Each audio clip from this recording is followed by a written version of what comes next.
Up ahead, after the next bend in the road, you'll have a perfect opportunity to take a picture of this famous icon. In the world of entertainment, every project starts with a screenplay and a lot of creative ideas. A production studio is where the ideas of writers, producers, and directors are transformed into an on-screen reality. Within these huge spaces, filmmakers can literally create their own world. Our Florida sound stages are soundproof, weatherproof, and most importantly, air-conditioned, all vitally important for the cast, crew, and equipment. Many of the crafts needed for filmmaking are located right here on the lot. On the left, we have our own greens department. It grows flowers, trees, shrubs, and topiaries. A few well-placed plants can cover up empty spots in the set and add a touch of natural beauty to a scene. On the right are two of the aircraft from the 2001 blockbuster hit Pearl Harbor.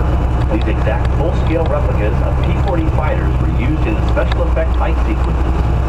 Of course, many of the planes you saw flying through the aerial battles or sitting on the ground weren't real at all. They were created entirely within a computer. Oh, keep your cameras focused to the right. We're coming up on that perfect angle of the Eiffel Tower I told you about. It's a true masterpiece.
Either way, it's all about making dreams come true.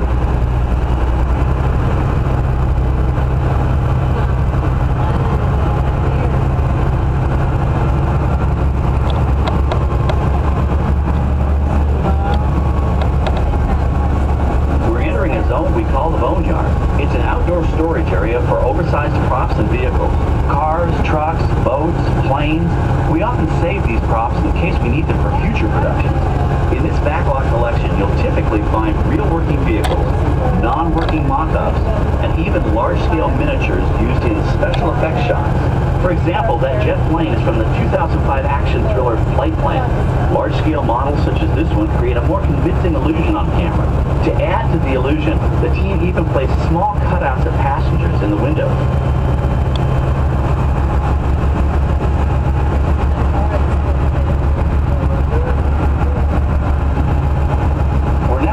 By the sets for our Lights, Motors, Action, Extreme Stunt Show. On the left, you may catch a glimpse of the Mediterranean fishing village that sets the stage for this thrilling attraction. We'll get a closer look at it soon, but for now, we're approaching one of the largest standing sets on our back lot. It's over on the right. It may not look like much from this angle, but it's pretty spectacular on the other side.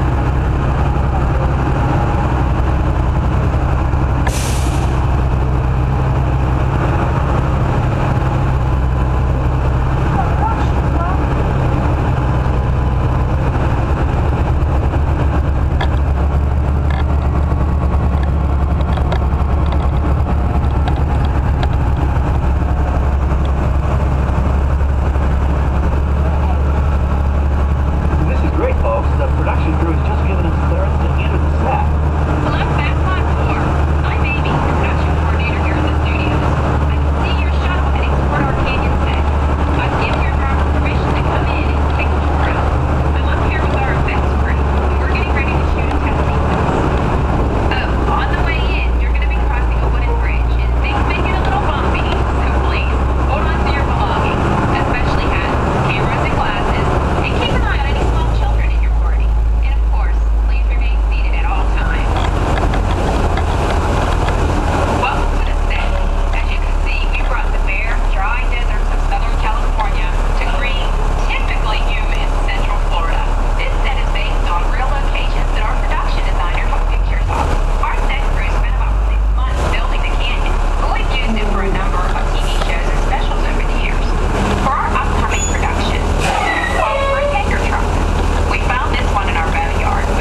Walt Disney and his hand-picked team used this plane to scout locations for what he called the Florida Project. Soon, they secretly began purchasing thousands of acres of land, which became the Walt Disney World Resort in 1971. During the creation of the resort and later Epcot, the Mouse shuttled studio executives and Imagineers between Burbank and Orlando, making it the most used executive aircraft in the country. Appropriately, the Mouse retired here in 1992. As Walt used to say, it was all started by a mouse. In this case, the 234 Mickey Mouse. On our right, we once again sweep past the magnificent Mediterranean village of our Lights, Motors, Action Extreme Stunt Show. This high-octane attraction is based on the hit show from the Walt Disney Studios Park in France. In this action-packed production, you'll feel like you're right there on the set during the filming of a spy thriller, complete with custom-built cars, motorcycles, even jet skis. You'll experience the split-second timing, coordinated driving, and fiery special effects that make action movies a real blast.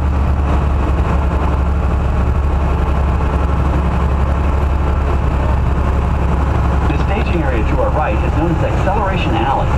Here, the custom-built stunt show vehicles rev their engines up to 70 miles an hour before making their high-speed entrances onto the stage for our Lights, Motors, Action Extreme Stunt Show. Of course, these are professional stunt drivers. We hope you'll enjoy their daring driving skills, but please, don't try them yourself.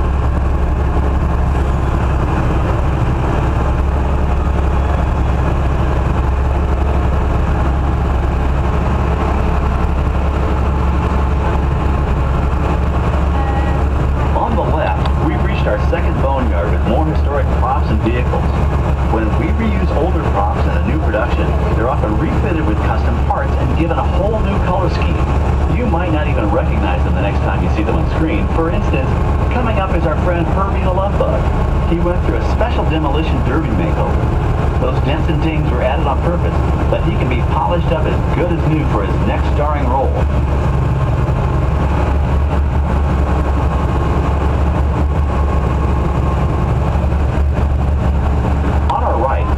A very different view of the fishing village set. From this point of view, you can see that there is no inside to the building. They are just false fronts or facades. In the movie business, set builders only create what the camera has to see. It's an old movie trick dating all the way back to the silent era. To add to the sense of realism and avoid the cost of set building, many of today's television shows and movies film on location in cities and towns across the U.S. But out in the real world, you've got to contend with noise, traffic, crowds, and various visual elements that may or may not belong in your film. Here on the backlot, we can avoid these problems because we created our very own flexible urban environment. Our Streets of America facades can stand in for a small town or a giant metropolis. As we come around the last corner on our route, you'll see the skyline of New York City in the distance. It's really a series of painted flats, expertly designed to fool the eye and the camera. We can dress and decorate these streets to look like any city we want, from Chicago to San Francisco. Depending on the choice of vehicles, props, and costumes, we can even turn back the clock and set our story in a different time. And what's more, these sets are built with Florida weather in mind. They're made to withstand 100-mile-an-hour winds.